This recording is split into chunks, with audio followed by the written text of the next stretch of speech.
this. Katharine Hepburn and Humphrey Bogart find themselves in a spot of bother in the Oscar-winning film The African Queen. But for the safety of the stars, their scene was shot in a West London film studio, not Africa.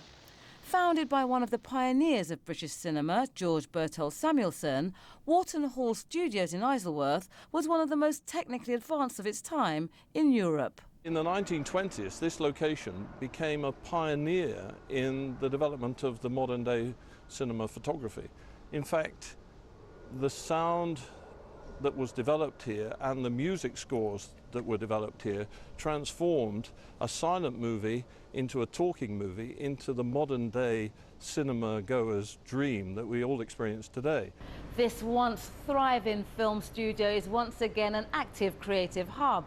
It's now home to some of our leading printmaking companies, as well as space for some established and emerging artists. Some of the biggest names in contemporary art rely on the skills here for their limited edition prints, including Sir Peter Blake, who works from the studios weekly.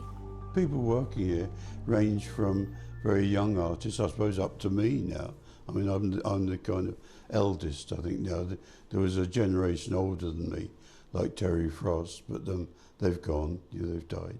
So, yes, it ranges from very young. From my daughter Rose, in fact. She comes here and works. The three companies based at the studios are amongst our leading printmakers, using both traditional and cutting-edge technology. East London artist Eddie Peake is here to complete his specially commissioned prints for the Rio Olympics. I really love processes and materials and printing processes, but I don't necessarily have the skills or means or facilities to do that myself. They don't just have them here, they have the best version of that. Already we've seen quite a few London-based museums which in the past have gone and made prints in Copenhagen or Cologne. They've returned to stay in London and make prints with us, which is great.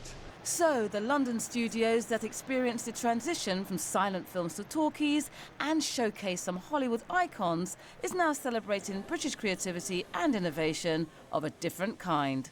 Brenda Imanis, BBC London News.